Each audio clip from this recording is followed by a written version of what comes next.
Mga master, ang tanong na ito ay related sa agreement ng DepEd at ng mga private lending institutions. Does it mean by January stop ang deduction ng mga private institutions sa loans through the automatic payroll deduction system since DepEd Order number 20, actually DO20 po ito, Series of 2021 specifically states na the cycle will end by December 31, 2025 kung walang renewal or reaccreditation, over the counter na lang muna.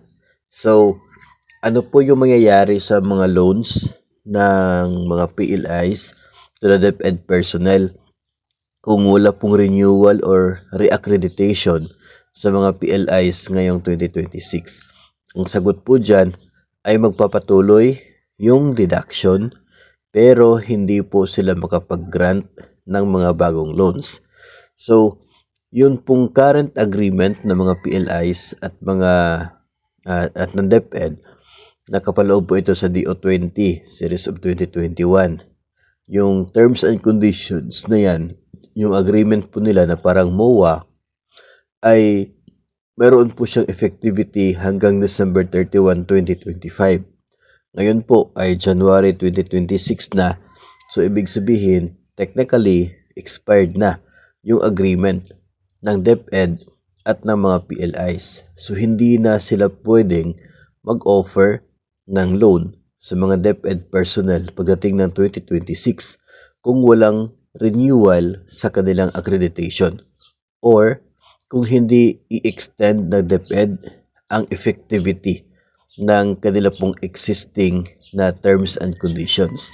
So, ang mas mabuti sana, yung ideal sana sa ganito ay mayroon na nakahanda na agreement between DepEd and PLIs.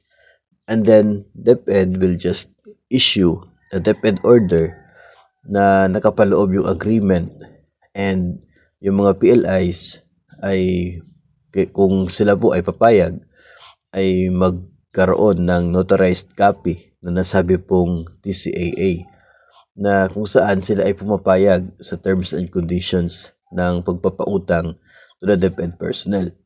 Kapag meron silang notarized na agreement, that's the time na pwede sila magpapautang.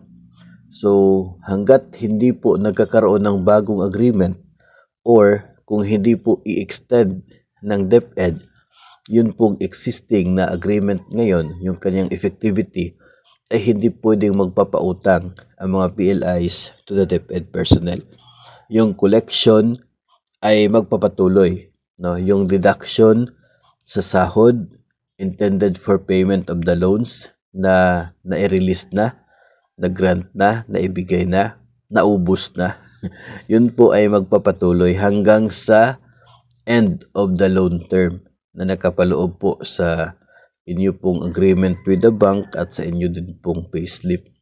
Yung deduction magpapatuloy pero yung new loans, yun po ang mahihinto. So ngayon po 2026 ay aasahan po natin na sana ay mailabas yung bagong agreement o kaya ay para at least naman, 'di ba? Bago na naman na pwedeng bagong terms, pwedeng bagong interest rate, pwedeng bagong conditions related sa pagpapautang ng mga PLIs. Then, kung hindi man po available yan, kung hindi pa po napaghandaan, hindi pa po na-prepare, ay we can expect a DepEd order extending the effectivity of DO20 series of 2021. No, yun po yung ating pwedeng aasahan ngayon. Yung DO20 para po yun sa mga mga iba't ibang conditions. No, meron pong bagong update diyan pero yung loan term lamang na ginawang 5 years. I guess DO37 parang ganun yata yun. Na kung saan yung inallow na from 3 years maximum until 5 years. No, within pa kasi sa effectivity ng TCAA nang lumabas ang DO na yon. So, parang dalawang DepEd order, no, yung pwedeng i-extend effectivity if ever wala pong bago na agreement between DepEd and the PLIs.